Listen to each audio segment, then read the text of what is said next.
Hi, hello, నమస్తే. నేను మీ Venky. Welcome to Venky మీ సేవ యూట్యూబ్ ఛానల్. ఎలా ఉన్నారు ఫ్రెండ్స్? అందరూ బాగున్నారనుకుంటున్నాను.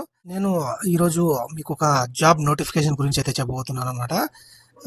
జాబ్ నోటిఫికేషన్ ఎవరికంటే ఇంటర్మీడియట్ చదివిన వాళ్ళకైతే ఈ జాబ్ నోటిఫికేషన్ ఎంతగానో ఉపయోగపడుతుంది. అదేంటంటే ఎస్ఎస్సి స్టాఫ్ సెలక్షన్ కమిషన్ నుంచి వచ్చిన స్టెనోగ్రాఫర్ గ్రూప్ సి మరియు స్టెనోగ్రాఫర్ గ్రూప్ డికి సంబంధించిన జాబ్స్ అనమాట. ఇవి దాదాపు 731 పోస్టులు అయితే దేశవ్యాప్తంగా ఈ గ్రూప్ సి మరియు గ్రూప్ డి ఎగ్జామినేషన్లో భర్తీ చేయబోతున్నారు. ఆ జాబ్స్కి సంబంధించి పూర్తి డీటెయిల్స్ అయితే నేను మీకు ఈ వీడియోలో ఎక్స్ప్లెయిన్ చేస్తాను. దయచేసి వీడియోని అయితే చివరి వరకు చూడండి. స్కిప్ చేయకుండా చూసారంటే మీకు ఆ జాబ్కి కావాల్సిన అర్హతలు ఏంటివి, మరియు మీకు ఎగ్జామినేషన్ ప్రాసెస్ ఏ విధంగా ఉంటుంది, మరియు సెలక్షన్ ప్రాసెస్ ఏ విధంగా ఉంటుంది, కావాల్సిన డాక్యుమెంట్లు ఏంటివి, మరియు ఎవరెవరు ఎలిజిబుల్, మరియు ఏజ్కి సంబంధించి అన్ని డీటెయిల్స్ అయితే నేను ఈ వీడియోలో మీకు ఎక్స్ప్లెయిన్ చేస్తాను. అలాగే నాదొక చిన్న విన్నపం ఏంటంటే, ఇప్పటికీ మన వెంకీ మీ సేవ యూట్యూబ్ ఛానల్ని సబ్స్క్రైబ్ చేసుకునే వాళ్ళు సబ్స్క్రైబ్ చేసుకోండి. అలాగే చాలామంది వీడియోని అయితే చూస్తున్నారు, లైక్ చేయడం లేదనమాట. లైక్ చేశారంటే అవసరం ఉన్న 10 మందికి అయితే ఈ వీడియో వెళ్ళడం జరుగుతుంది, జాబ్స్కి సంబంధించి. కాబట్టి ప్రతి ఒక్కరికి అయితే అవసరం ఉంటుంది, కాబట్టి వీడియోని అయితే లైక్ చేయండి. ఇప్పుడు వీడియోలోకి అయితే వెళ్ళిపోదాం. ఇది notice for stenographer grade C మరియు గ్రేడ్ డి ఎగ్జామినేషన్ 2026కి సంబంధించి మనకు 24వ తేదీ అయితే నోటిఫికేషన్ అయితే రిలీజ్ అవ్వడం జరిగింది. ఇందులో 731 స్టెనోగ్రాఫర్ గ్రేడ్ సి మరియు గ్రేడ్ డి జాబ్స్ అయితే ఉన్నాయన్నమాట. మరియు దీనికి ఇంటర్మీడియట్ క్వాలిఫికేషన్ ఉంటే సరిపోతుంది.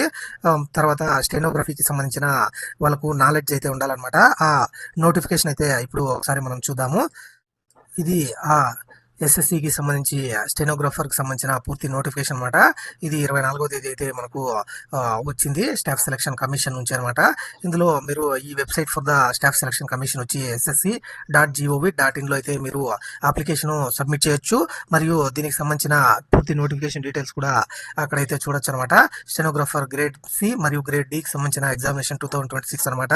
ఇందులో షెడ్యూల్ అయితే మనం ఒకసారి చూద్దాము, డేట్స్. ఎందుకంటే ఎప్పుడెప్పుడు ఏ జరుగుతాయి అన్నది మనకు డేట్స్ అయితే తెలియాలి. కాబట్టి ఎప్పటి వరకు లాస్ట్ డేట్ ఉంది, మరియు ఎప్పుడు కంప్యూటర్ ఎగ్జామ్ ఉంటుంది, కంప్యూటర్ బేస్డ్ టెస్ట్ ఉంటుంది, మరియు ఇతర డేట్స్ అయితే మనకు తెలిస్తే దాన్ని బట్టి ప్రిపేర్ అవ్వడానికి మనకైతే యూస్ఫుల్గా ఉంటుంది. ఇందులో మనకు ఆన్లైన్ అప్లికేషన్ వచ్చి 24వ తేదీ నుంచినే సబ్మిట్ చేస్తున్నారు.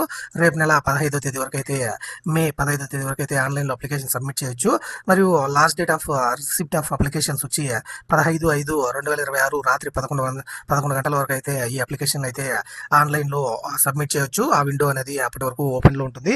మరియు ఫీజు పేమెంట్ వచ్చి మీరు 16వ తేదీ 5వ నెల 2026 వరకు రాత్రి 11 గంటల వరకు అయితే ఫీజు అయితే పే చేయొచ్చు అనమాట. ఎవరైతే అప్లికేషన్ సబ్మిట్ చేసి ఒక్కొక్కసారి పేమెంట్ అయితే అవ్వకుండా ఉంటుంది, వాళ్ళకు ఒక రోజు అయితే ఎక్స్ట్రా టైం అయితే ఉంటుందన్నమాట ఆ ఫీజు పేమెంట్ చేయడానికి. మరియు విండో ఫర్ అప్లికేషన్ ఫామ్ కరెక్షన్కి వచ్చి మీకు 2 రోజులు అయితే టైం అయితే ఇస్తారు. 20వ తేదీ 5వ నెల 2026 నుంచి 21/5/2026 రాత్రి 11 గంటల వరకు అయితే మీకు ఏదైనా కరెక్షన్స్ ఉంటే వాటిని కరెక్షన్ చేసుకోవడానికి అయితే టైం ఇస్తారు. మరియు షెడ్యూల్ ఫర్ కంప్యూటర్ బేస్డ్ ఎగ్జామినేషన్కి వచ్చి జూలై లేదంటే ఆగస్టులో ఈ కంప్యూటర్ బేస్డ్ టెస్ట్ అయితే జరుగుతుంది అనమాట. అంటే దాదాపు 2 నెలలు మనకైతే టైం అయితే ఉంది దీనికైతే ప్రిపేర్ అవ్వడానికి. మరియు ఒక టోల్ ఫ్రీ నెంబర్ అయితే పెట్టడం జరిగింది, 180030093063 అని. మీకు ఏదైనా డౌట్స్ వచ్చినా, లేకుంటే any difficulty in filling up the online application ఫామ్లో మీకు ఏదైనా డౌట్స్ వచ్చినా కూడా ఈ నెంబర్కి అయితే కాల్ చేయొచ్చు. లేదంటే నాకు కామెంట్ సెక్షన్లో కూడా కామెంట్ చేయండి, నేను ఖచ్చితంగా మీకు సహాయం అయితే చేస్తానన్నమాట. ఇక్కడ మీకు జనరల్ క్యాండిడేట్స్ ఎవరైతే మేల్ మరియు ఫీమేల్ని ఇద్దరికి సరి సమానంగా ఇక్కడ జాబ్స్ అయితే ఇవ్వబోతున్నట్టు women candidates are encourage to apply అనమాట. వాళ్ళను ఎంకరేజ్ చేస్తున్నారు అప్లై చేయడానికి. మరియు ఇక్కడ గ్రూప్ సి మరియు గ్రూప్ డికి సంబంధించిన జాబ్స్కి ఈ అప్లికేషన్ అయితే రిసీవ్ చేస్తున్నారు అనమాట. వేకెన్సీ టెంటేటివ్ వేకెన్సీస్ వచ్చి 731 వేకెన్సీస్ అయితే ఉన్నాయన్నట్టు మనకు ఇప్పుడు నోటిఫికేషన్లో అయితే ఇవ్వడం జరిగింది. ఒకవేళ పెరిగే ఛాన్స్ కూడా ఉంది, లేదంటే ఇన్ కేస్ తగ్గించే ఛాన్స్ అయితే ఉంటుందన్నమాట. మాక్సిమం ఎక్కువ పెరిగేదానికి అయితే అవకాశం అయితే ఉంటుంది. ఇక్కడ reservation and suitability for the post person with డిజేబిలిటీస్కి సంబంధించి డీటెయిల్స్ అయితే స్టార్టింగ్లోనే ఇవ్వడం జరిగింది. ఎవరైతే ఎస్సీ ఎస్టీ మరియు ఓబీసీ మరియు ఈడబ్ల్యూఎస్ అలాగే ఎక్స్ సర్వీస్ మెన్ మరియు ఫిజికల్లీ హ్యాండిక్యాప్డ్ వాళ్ళకి మనకు ఇక్కడ రిజర్వేషన్స్ అయితే ఇవ్వడం జరిగిందనమాట. వాళ్ళు ఏమేమి వాళ్ళకి డిజేబిలిటీస్ ఉంటే అది కూడా దీనికి ఎలిజిబుల్ అవుతారనేది ఇక్కడైతే ఇవ్వడం జరిగిందనమాట.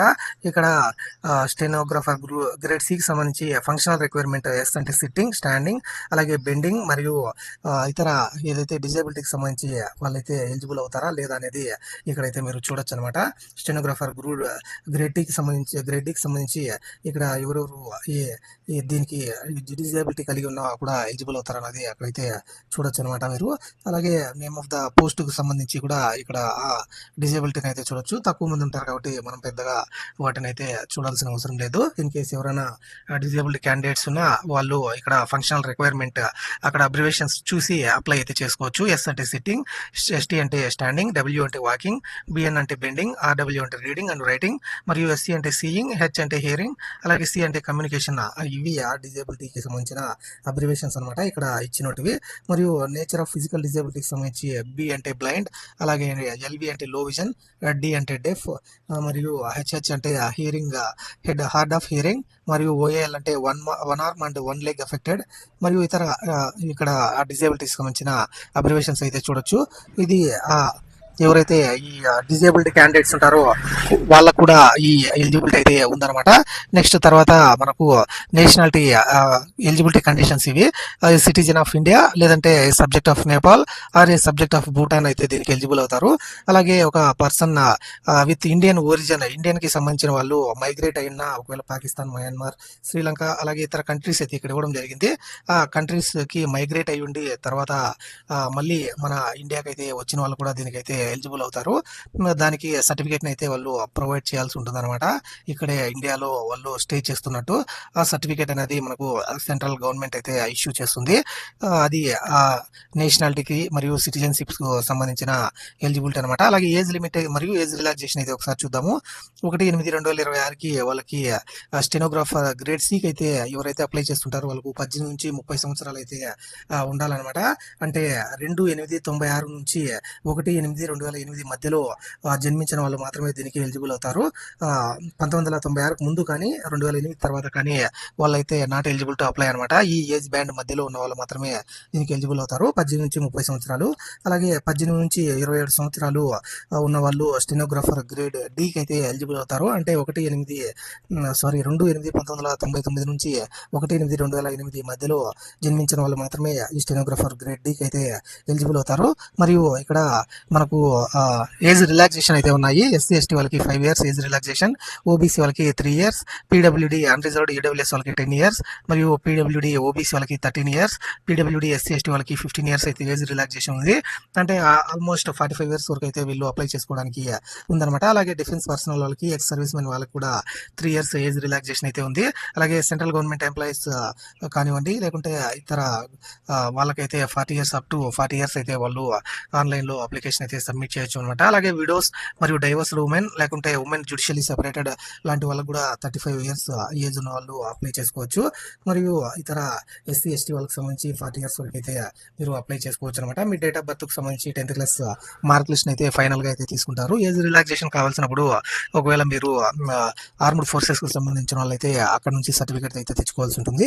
మరియు ఇతర క్యాండిడేట్స్ అయితే 10th class మార్క్ లిస్ట్ అయితే సబ్మిట్ చేస్తే సరిపోతుంది.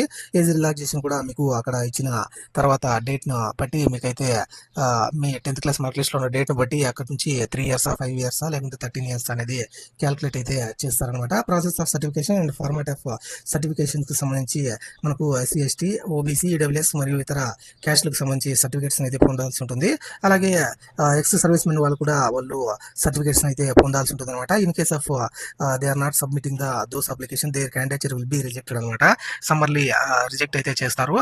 మరియు ఏదైతే ఎవరైతే క్యాస్ట్ ఒకవేళ తప్పుగా ఎంటర్ చేస్తే వాళ్ళనైతే జనరల్ కేటగిరీ కింద అయితే తీసుకోవడం జరుగుతుంది. అలాగే పీడబ్ల్యూడీ క్యాండిడేట్స్కి సంబంధించి కూడా వాళ్ళైతే సర్టిఫికేట్స్ పొందాల్సి ఉంటుంది అనమాట. లేటెస్ట్ క్యాస్ట్ సర్టిఫికేట్స్ మరియు ఓబీసీ సర్టిఫికేట్స్ అయితే మీరు పొంది ఉంటే మీకు ఎటువంటి ఇబ్బంది లేకుండా ఈ ఆన్లైన్ అప్లికేషన్ అనేది కరెక్ట్గా అప్లై అయితే చేసుకోవచ్చు. మరియు provision of compensatory time and assistance for స్క్రైబ్కి సంబంధించి ఎవరైనా ఫిజికల్లీ హ్యాండిక్యాప్డ్ కానివ్వండి, విజువల్లీ ఇంపైర్డ్ ఉన్న వాళ్ళు ఈ స్క్రైబ్ని అయితే పెట్టుకునేదానికి అవకాశం ఉంటుంది. మరియు వాళ్ళకి ఆ స్క్రైబ్ను కూడా ఎగ్జామ్కి అయితే అల్లో అయితే చేస్తారు. ఇది దానికి సంబంధించిన డీటెయిల్స్ అనమాట. తర్వాత మీరు ఆన్లైన్లో డాక్యుమెంట్ వెరిఫికేషన్ కూడా అయితే జరుగుతుంది. ఇది తర్వాత మీకు ఎగ్జామినేషన్ సెంటర్లో ఈ డాక్యుమెంట్ వెరిఫికేషన్ అయితే జరుగుతుంది అనమాట. ఎవరైతే స్క్రైబ్ పెట్టుకుంటారో వాళ్ళకనమాట. అలాగే ఎసెన్షియల్ ఎడ్యుకేషనల్ క్వాలిఫికేషన్స్ మనకు 12th పాస్ అయ్యి ఉంటే చాలు. 12th అంటే ఇంటర్మీడియట్ కానివ్వండి, లేదంటే 12th స్టాండర్డ్ ఏదైనా డిప్లొమా కానివ్వండి, లాంటి కోర్సులు అయితే మీరు ఖచ్చితంగా చదివి ఉంటే దీనికి ఖచ్చితంగా ఎలిజిబుల్ అవుతారు. 1/8/2026 లోపల మీకు ఆ సర్టిఫికేట్ అయితే వచ్చి ఉండాలి. మరియు ఓపెన్ డిగ్రీ కానివ్వండి, ఓపెన్ ఇంటర్ లేకుంటే ఓపెన్ 10th లాంటివి చదివిన వాళ్ళు దీనికైతే నాట్ ఎలిజిబుల్ అవుతారనమాట. మీరు అలాంటప్పుడు అప్లై చేసినప్పటికీ వాటిని అయితే రిజెక్ట్ చేసే ఛాన్స్ అయితే ఉంది. యూనివర్సిటీ గ్రాంట్ కమిషన్ యాక్ట్ 1956 ద్వారా ఏదైతే కొన్ని యూనివర్సిటీస్ అయితే ఈ ఏదైతే ఓపెన్ స్కూల్స్కి సంబంధించి సర్టిఫికేట్స్ అయితే పొంది ఉంటాయి. వాటి ద్వారా మీరు ఆ సర్టిఫికేట్స్ను పొంది ఉంటేనే మీరు దీనికైతే ఎలిజిబుల్ అవుతారు. అలాగే మీకు ఇంటర్మీడియట్ లేదంటే +2 చదివిన వాళ్ళు మాత్రమే దీనికైతే ఎలిజిబుల్ అవుతారనమాట. డాక్యుమెంట్ వెరిఫికేషన్లో మీకు ఆ సర్టిఫికేట్స్ ఏవైతే కరెక్ట్గా లేకుండా ఉంటే అప్పుడైతే మిమ్మల్ని కూడా అప్పుడైనా రిజెక్ట్ చేసే అవకాశం ఉంటుంది.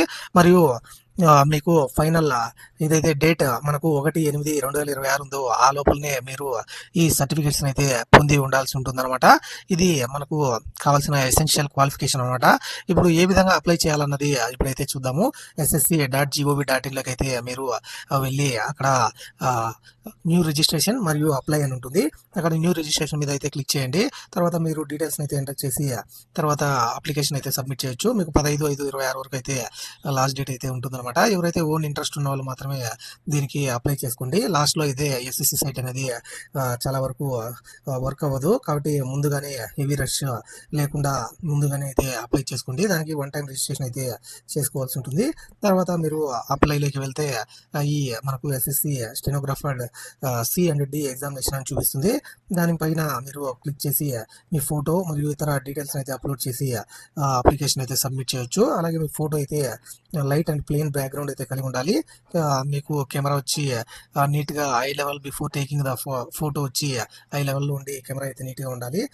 ఇది ముందు మామూలుగా మనము ఫోటో అయితే అప్లోడ్ చేసేవాళ్ళము, కానీ ఇప్పుడు లైవ్ ఫోటోని అయితే తీసుకుంటుంది. కాబట్టి సిస్టంలో అప్లై చేసేటప్పుడు మీరు వెబ్ క్యామ్ అయితే కలిగి ఉండాలి. ఒకవేళ ఫోన్లో అప్లై చేస్తుంటే మీరు ఫోన్ క్యామ్ని అయితే యూజ్ చేసి దాన్ని అయితే అప్లోడ్ చేయొచ్చు. అలాగే ఫోటో మరియు సిగ్నేచర్కి సంబంధించి ఎంత సైజులలో ఉండాలన్నది ఇక్కడైతే చూపించడం జరిగింది. 10 to 20 KB అయితే సిగ్నేచర్ అయితే ఉండాలన్నమాట. ఫోటో ఇంకా ఆటోమేటిక్గా మనము సెల్ ఫోన్లో సెల్ఫీ తీసుకుంటాం కాబట్టి అది ఫోటో ఎంత సైజ్ అనేది అవసరం అయితే ఉండదు. నార్మల్గా ఫోటో అప్లోడ్ చేసేటప్పుడు ఆ ఫోటో అయితే మీకు బిలో 50 KB అయితే ఉండాలి. అప్లికేషన్ ఫీ అయితే ఒకసారి చూద్దాము. మనకు 100 రూపీస్ అయితే అప్లికేషన్ ఫీ అయితే పే చేయాల్సి ఉంటుంది. ఉమెన్ క్యాండిడేట్స్ కానివ్వండి, లేకుంటే SC ST మరియు PWD క్యాండిడేట్స్కి అయితే ఈ ఫీజు అయితే వర్తించదు. వాళ్ళైతే ₹1 కూడా పే చేయకుండా అప్లికేషన్ అయితే సబ్మిట్ చేయొచ్చు. అలాగే మీకు భీమ్ UPI కానీ లేకుంటే ఇతర పేమెంట్ మెథడ్స్ని అయితే యూస్ చేసి మీరు పేమెంట్ అయితే చేయొచ్చు. 16/5/2026 వరకు అయితే మీకు ఈ ఫీజు పేమెంట్ అయితే అవైలబుల్లో ఉంటుంది. మరియు మీరు అప్లికేషన్ సబ్మిట్ చేసి ఫీ పేమెంట్ చేయకపోతే మీ అప్లికేషన్ అయితే సమ్మర్లీ రిజెక్ట్ అయిపోతుంది అనమాట. ఒకసారి ఫీజు పే చేసిన తర్వాత అది ఎనీ సర్కమ్స్టాన్సెస్లో మీకు అయితే రీఫండ్ అయితే చేయరు. మరియు window for application form correction మీకు 25/26 నుంచి 21/5/26 వరకు అయితే 2 రోజులు అయితే అప్లికేషన్ ఫర్ కరెక్షన్ అయితే విండో అయితే ఓపెన్ అవుతుంది. కానీ మీరు అప్లై చేసేటప్పుడే కరెక్ట్గా అయితే అప్లై చేస్తే దీని అవసరం అయితే ఉండదు. ఇన్ కేస్ మీరు ఏదైనా తప్పుడు లేకుంటే మిస్టేక్ అయితే చేసి ఉన్న తర్వాత అయితే కరెక్షన్స్కి అయితే ఆప్షన్ అయితే ఇస్తారు. ఒక కరెక్షన్ చేయాలంటే ₹200 అయితే ఫీ అయితే ఉంటుందన్నమాట. ఒక కరెక్షన్ తర్వాత మళ్ళీ ఏదైనా కరెక్షన్ చేయాలంటే ₹500 అయితే మీకు ఫీ అయితే పే చేయాల్సి ఉంటుంది. కాబట్టి అప్లై చేసేటప్పుడే కరెక్ట్గా అయితే అప్లై చేసుకుంటే ఎటువంటి బాధ అయితే ఉండదు. Centres for examination computer based test అయితే ఉంటుంది కదా, ఆ కంప్యూటర్ బేస్డ్ టెస్ట్కి మనకు సెంటర్స్ అయితే ఇక్కడైతే ఒకసారి చూద్దాము. బెంగళూరు, బెల్గావి, ఇది కర్ణాటకకు సంబంధించి, మరియు మన ఆంధ్రప్రదేశ్ మరియు తెలంగాణకు సంబంధించి ఇక్కడ ఆంధ్రప్రదేశ్లో గుంటూరు, కాకినాడ, కర్నూలు, నెల్లూరు మరియు తిరుపతి, రాజమండ్రి, విశాఖపట్నం, విజయనగరం, మరియు ఇతర సెంటర్స్ అయితే చూడొచ్చు మీరు తమిళనాడుకి సంబంధించి కూడా. మరియు ఇతర మన తెలుగు స్టేట్స్ రెండు వాటికి సంబంధించి ఇక్కడైతే ఉన్నాయి. విజయవాడ, విజయనగరం, పుదుచ్చేరి, సేలం, కోయంబత్తూర్, కరీంనగర్, హైదరాబాద్ మరియు కృష్ణగిరి, ఏలూరుకు సంబంధించి ఇక్కడ ఎగ్జామినేషన్ సెంటర్స్ అయితే ఇవ్వడం జరిగింది. సౌతర్న్ రీజియన్కి సంబంధించి అనమాట. మనకు సౌతర్న్ ఎస్సీఆర్ వచ్చి మనకు చెన్నైలో అయితే ఉంది. కాబట్టి ఈ సెంటర్స్ని అయితే మీరు సెలెక్ట్ చేసుకోవచ్చు. అప్లై చేసేటప్పుడు మీరు 3 సెంటర్స్ని అయితే ఇవ్వాల్సి ఉంటుంది అనమాట. మీకు అక్కడ ఏదో ఒక సెంటర్లో ఫస్ట్ సెంటర్ అయితే ఇవ్వడం జరుగుతుంది. ఇన్ కేస్ అక్కడ సీట్స్ ఫిల్ అయితే మీకు నెక్స్ట్ సెంటర్ని అయితే ఇవ్వడం జరుగుతుంది అనమాట. అలాగే స్కీమ్ ఆఫ్ ద ఎగ్జామినేషన్ అయితే ఒకసారి చూద్దాము. ఇందులో కంప్యూటర్ బేస్డ్ టెస్ట్ అయితే ఉంటుంది. అది ఫస్ట్ జనరల్ ఇంటెలిజెన్స్కి 50 క్వశ్చన్లు 50 మార్కులు ఉంటాయి. జనరల్ అవేర్నెస్కి 50 క్వశ్చన్లు 50 మార్కులు ఉంటాయి. తర్వాత ఇంగ్లీష్ లాంగ్వేజ్ అండ్ కాంప్రహెన్షన్కి సంబంధించి 100 క్వశ్చన్లు 100 మార్కులు అయితే ఉంటాయన్నమాట. అలాగే మీకు 2 అవర్స్ అయితే టైం అయితే అది ఎగ్జామ్కి అయితే ఉంటుంది. ఇందులో ఫస్ట్ 30 మినిట్స్ వచ్చి 50 క్వశ్చన్లకు అయితే ఉంటాయి. ఒక్కొక్క సెక్షన్కి అయితే 30 మినిట్స్ అయితే ఉంటుంది. ఖచ్చితంగా ఆ 30 మినిట్స్లోనే మీరు ఈ సెక్షన్ అయితే కంప్లీట్ చేయాల్సి ఉంటుంది. రిమైనింగ్ 100 మార్క్స్కి అయితే 60 మినిట్స్ అయితే టైం ఉంటుంది అనమాట. టోటల్గా 2 అవర్స్లో మీరు 200 క్వశ్చన్స్ అయితే ఆన్సర్ చేయాల్సి ఉంటుంది. 2 అవర్స్ 40 మినిట్స్ వీళ్ళకైతే ఎవరైతే స్క్రైబ్ ఉంటారో వాళ్ళకైతే హ్యాండిక్యాప్డ్ వాళ్ళకి 2 అవర్స్ 40 మినిట్స్ అయితే టైం అయితే ఇవ్వడం జరిగింది. తర్వాత క్వశ్చన్ పేపర్ వచ్చి మీకు objective type multiple choice questions అయితే ఉంటాయి. ఇంగ్లీష్ మరియు హిందీలో అయితే క్వశ్చన్ పేపర్ అయితే ఉంటుందన్నమాట. మరియు మీకు 0.25 మార్క్స్ అయితే నెగిటివ్ మార్కింగ్ అయితే ఉంది. కాబట్టి మీరు అప్లై చేసేటప్పుడు కరెక్ట్ ఆన్సర్స్ని అయితే అప్లై ఇస్తే మీకు తర్వాత నెగిటివ్ మార్కింగ్ బాధ అయితే ఉండదు. నార్మలైజేషన్ మార్క్స్ ద్వారా వీటిని అయితే మీకు ఫైనల్ కట్ ఆఫ్ మార్క్స్ మరియు మెరిట్ని అయితే తీసుకుంటారు. తర్వాత మీకు ఏదైతే నెక్స్ట్ ప్రాసెస్కి అయితే వెళ్ళడం జరుగుతుంది అనమాట. ఇందులో సిలబస్ కూడా ఇవ్వడం జరిగింది. జనరల్ ఇంటెలిజెన్స్ అండ్ రీజనింగ్ కి సంబంధించి, అలాగే ఇంగ్లీష్ లాంగ్వేజ్ మరియు కాంప్రహెన్సివ్కి సంబంధించి ఇక్కడ మీకు సిలబస్ అయితే ఇవ్వడం జరిగింది. ఆ సిలబస్ ప్రకారం మీరైతే ఎగ్జామ్కి అయితే ప్రిపేర్ అవ్వచ్చు. తర్వాత మీకు స్కిల్ టెస్ట్ ఫర్ స్టెనోగ్రఫీ, ఏదైతే ఈ స్టెనోగ్రాఫర్కి సంబంధించి స్టెనోగ్రఫీ మీద అయితే నాలెడ్జ్ అయితే ఉండాలన్నమాట. ఇందులో మీకు 1 డిక్టేషన్ అయితే ఇస్తారు. 10 మినిట్స్లో ఇంగ్లీష్ ఆర్ హిందీలో అనమాట. మనము అప్లై చేసేటప్పుడే ఏదైతే లాంగ్వేజ్ని అయితే సెలెక్ట్ చేసుకోవాల్సి ఉంటుంది. అందులో మీరు 100 వర్డ్స్ని 1 నిమిషంలో అయితే టైప్ చేయాల్సి ఉంటుంది. అలాగే దానికి స్టెనోగ్రాఫర్ గ్రేడ్ సికి అనమాట. అది 80 వర్డ్స్ పర్ మినిట్ వచ్చి స్టెనోగ్రాఫర్ గ్రేడ్ డికి అయితే టైప్ చేయాల్సి ఉంటుంది. మరియు మీకు ఒక ట్రాన్స్క్రిప్షన్ అంటే ఒక డేటా అయితే ఇవ్వడం జరుగుతుంది. దాన్ని మీరు టైప్ చేయాల్సి ఉంటుంది అనమాట. దానికి 50 నిమిషాలు అయితే టైం ఇస్తారు ఇంగ్లీష్కి అయితే. మరియు హిందీకి అయితే 65 నిమిషాలు అయితే టైం ఇస్తారు. మరియు స్టెనోగ్రాఫర్ గ్రేడ్ సికి సంబంధించి మీకు టైం డ్యూరేషన్ 40 నిమిషాలు అయితే ఉంటుంది. మరియు హిందీకి అయితే 55 మినిట్స్ అయితే ఉంటుంది అనమాట. స్క్రైబ్కి అయితే ఇక్కడ 70, 90, 55, 75 అయితే స్క్రైబ్ వాళ్ళకైతే ఉండడం జరుగుతుంది అనమాట. ఈ విధంగా టైప్ చేస్తేనే మీకు ఈ జాబ్ అయితే ఇవ్వడం జరుగుతుంది అనమాట. మరియు మీరు హిందీ సెలెక్ట్ చేసుకున్న వాళ్ళు ఇంగ్లీష్ని అయితే నేర్చుకోవాల్సి ఉంటుంది. మరియు ఇంగ్లీష్ని సెలెక్ట్ చేసుకున్న వాళ్ళు హిందీ అయితే నేర్చుకోవాల్సి ఉంటుంది అనమాట. ఈ విధంగా వైస్ వర్సాగా ఈ స్టెనోగ్రఫీని అయితే తర్వాత మీరైతే నేర్చుకోవాల్సి ఉంటుంది అనమాట. ఎవరైతే షార్ట్ లిస్ట్ అయ్యి ఈ నెక్స్ట్ స్టేజ్కి అయితే వెళ్తారో వాళ్ళు అనమాట. మరియు రీజనల్ ఆఫీస్ సెంటర్లలో ఈ స్టెనోగ్రఫీ టెస్ట్ అయితే ఉంటాయన్నమాట. మీకు తర్వాత అయితే ఇంటిమేట్ అయితే చేస్తారు. లేదంటే కమిషన్స్ వెబ్సైట్లో అయితే చెక్ చేసుకోవచ్చు. అడ్మిషన్ ఇంటూ ద ఎగ్జామినేషన్ వచ్చి మీకు తర్వాత ఇది జూలై ఆగస్టులో జరుగుతుందని చెప్పాం కదా. అందులో మీకు అడ్మిషన్ సర్టిఫికేట్ అనేది విత్ రోల్ నెంబర్స్ అయితే వస్తాయి. అది వచ్చినప్పుడు మీరైతే డౌన్లోడ్ చేసుకుని వెళ్ళాల్సి ఉంటుంది అనమాట. ఆ తర్వాత మీకు దాంతోపాటు ఒక ఐడి కార్డ్ని అయితే తీసుకుని వెళ్ళాల్సి ఉంటుంది ఎగ్జామ్ సెంటర్కి. ఆధార్ కార్డు కానివ్వండి, ఓటర్ కార్డు కానివ్వండి, ఇతర సర్టిఫికేట్ డాక్యుమెంట్స్ ఇక్కడ ఉన్న వాటిలో ఏదో ఒకటి అయితే మీరు చూపిస్తేనే మీకు ఎగ్జామ్ సెంటర్లోకి అయితే అలో చేస్తారు. బ్లర్డ్ సిగ్నేచర్ కానివ్వండి, ఫోటో కానీ ఉన్న వాళ్ళకి అందులో సమ్మర్లీ రిజెక్ట్ చేసే అవకాశం ఉంటుంది. కాబట్టి మీరు అప్లై చేసేటప్పుడు ఫోటో మరియు సిగ్నేచర్ అయితే నీట్గా ఉండేలాగా చూసుకోండి. తర్వాత డాక్యుమెంట్ వెరిఫికేషన్ ఏదైతే ఫైనల్ రిజల్ట్ తర్వాత ఈ డాక్యుమెంట్ వెరిఫికేషన్ అనేది జరుగుతుందన్నమాట. ఇందులో మీకు రిజర్వేషన్ని వాటన్నిటిని బేస్ చేసుకుని మీకు ఈ జాబ్ని అయితే ఇస్తారనమాట. అందులో మీరు డాక్యుమెంట్ వెరిఫికేషన్కు అటెండ్ అయ్యే వాళ్ళు 2 పాస్పోర్ట్ సైజ్ ఫొటోస్ని అయితే తీసుకుని వెళ్లాల్సి ఉంటుంది. తర్వాత ఏ సర్టిఫికేట్స్ అవసరం అనేది ఇక్కడైతే చూడొచ్చు. 10th క్లాస్ లేదా ఇతర ఈక్వాలెంట్ సర్టిఫికేట్ మరియు ఇంటర్కి సంబంధించిన మార్క్ లిస్ట్ అనమాట. అలాగే క్యాస్ట్ సర్టిఫికేట్ మరియు పీడబ్ల్యూడీ క్యాండిడేట్స్ అయితే దానికి సంబంధించిన సదరం సర్టిఫికేట్ అయితే సబ్మిట్ చేయాల్సి ఉంటుంది. ఇతర ఏజ్ రిలాక్సేషన్ సంబంధించి ఆ సర్టిఫికేట్ అయితే పొందాల్సి ఉంటుంది.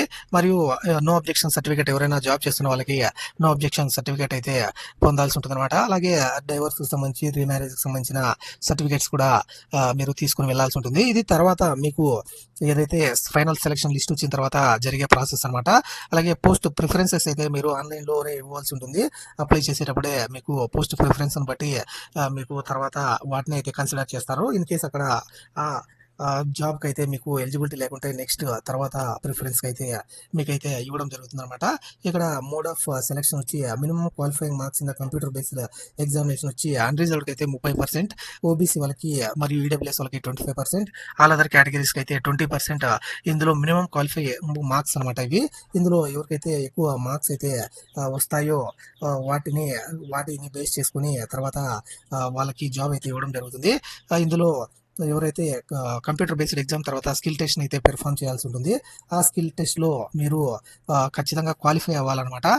ఇందులో క్వాలిఫై అయితేనే మీకు తర్వాత ఈ జాబ్ అయితే ఇవ్వడం జరుగుతుంది. కాబట్టి మీరు ఏదైతే కంప్యూటర్ బేస్డ్ టెస్ట్లో వచ్చే ఎక్కువ మార్కులనే వీటిని అయితే పరిగణలోకి అయితే తీసుకుంటారు. స్కిల్ టెస్ట్ అనేది మీకు జస్ట్ దాంట్లో ఉన్న నాలెడ్జ్ కోసం మాత్రమే అనమాట. 100 words per minute అయితే టైప్ చేయాల్సి ఉంటుంది. అది క్వాలిఫై కాకుంటే కూడా మిమ్మల్ని అయితే రిజెక్ట్ చేసే అవకాశం ఉంటుంది అనమాట. కాబట్టి ఫస్ట్ మీరు ఎగ్జామ్లో అయితేనే మంచి మార్క్స్ అయితే తెచ్చుకోవాల్సి ఉంటుంది. అలాగే రిజల్యూషన్ ఆఫ్ టై కేసెస్ వచ్చి ఏదైతే టై వస్తేనే ఇక్కడ మార్క్స్ ఇన్ పార్ట్ 3లో ఉన్న వాళ్ళకైతే ఫస్ట్ జాబ్ ఇవ్వడం జరుగుతుంది.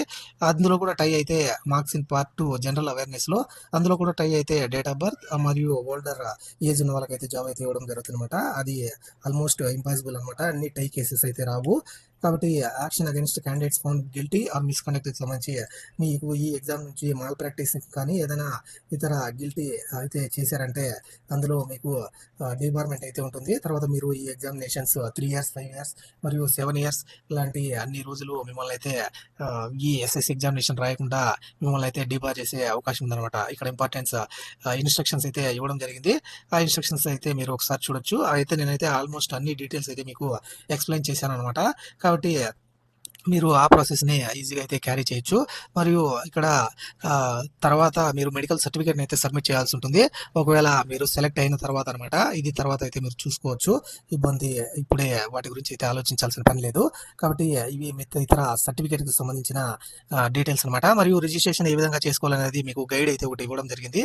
ఆ గైడ్ కూడా చూసి మీరు అప్లై అయితే చేసుకోవచ్చు. One time password OTPR one time registration ఎలా చేసుకోవాలి, మరి తర్వాత పాస్వర్డ్ అయితే ఎలా సెట్ చేసుకోవాలి, మరియు ఏ విధంగా మీరు తర్వాత అప్లికేషన్ అయితే సబ్మిట్ చేయాలి, అలాంటి మొత్తం డీటెయిల్స్ అయితే ఇక్కడ ఒక గైడ్ అయితే ఇవ్వడం జరిగింది. దాన్నైనా మీరు చూసి అప్లై అయితే చేసుకోవచ్చు. లేదంటే ఇక్కడ ఎవరైనా క్యాండిడేట్ వచ్చినా నేనైతే వీడియో చేసి ఖచ్చితంగా వీడియో అయితే అప్లోడ్ అయితే చేస్తాను. ఇది ఈ జాబ్స్కి సంబంధించిన పూర్తి డీటెయిల్స్ అనమాట. ఈ వీడియో నచ్చి ఉంటే మీకు ఒక లైక్ చేయండి. అలాగే మీ ఫ్రెండ్స్ అండ్ ఫ్యామిలీ మెంబర్స్కి షేర్ చేయండి. అలాగే ఇలాంటి వీడియోస్ అయితే మన ఛానల్లో వస్తూనే ఉంటాయి. కాబట్టి వెంకీ మీ సేవ యూట్యూబ్ ఛానల్ని సబ్స్క్రైబ్ చేయండి. ఇలాంటి మరిన్ని అప్డేట్స్ కోసం please subscribe to Venki Mi Seva YouTube channel. Thank you for watching. See you in the next video. Jai Hind.